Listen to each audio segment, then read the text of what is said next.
Ooh, look at me being all ninja in my badass day-glow white and red ninja gear. I thought the whole point of being a ninja was not to be seen. Oh wait, I gotta do my exit. Whoosh!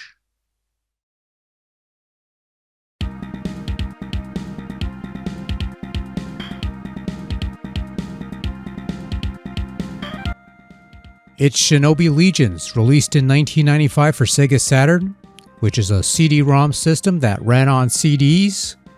And you know what that means, kids? Cheesy FMB.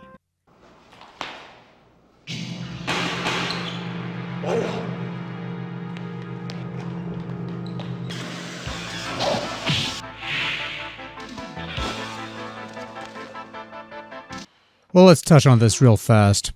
These are fine.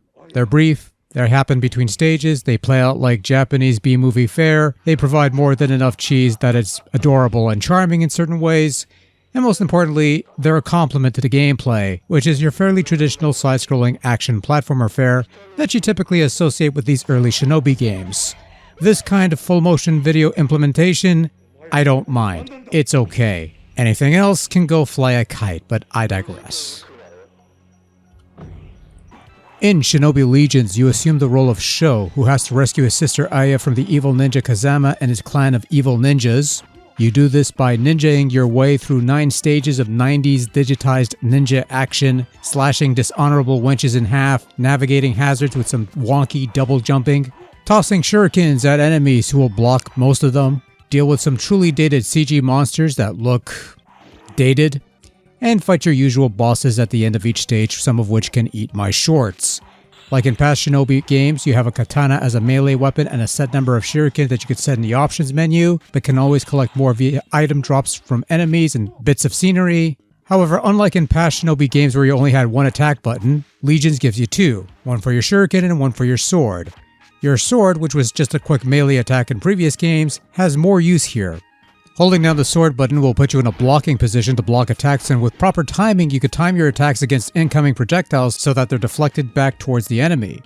You also have some ninjutsu magic to clear away foes off the screen. You can also pull off wall jumps, which work fairly well, crawl through narrow passages, and finally you have a double jump that is kind of tricky to pull off in that sometimes it works and sometimes it doesn't, which is always a nice thing to know in a game that relies on you using this ability to reach for higher ground in most stages.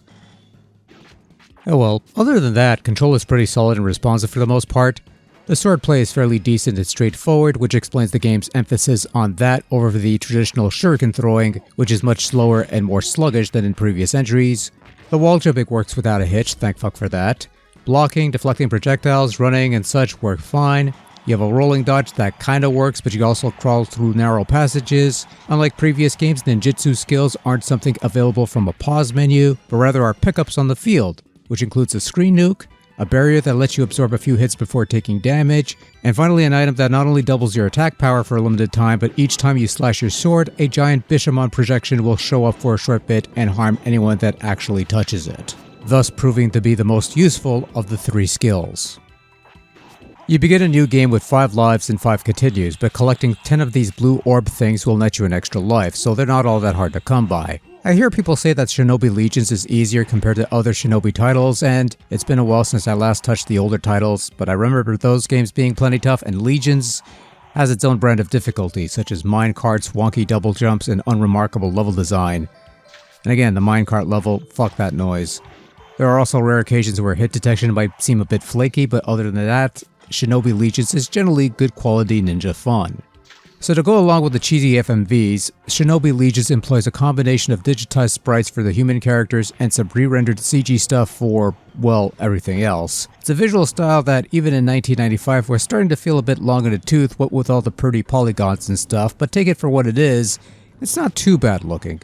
Granted, some of the CG elements don't age all that well, if at all, but the scenery looks decent if not a bit bland at times, and the sprites do animate fairly well for the most part.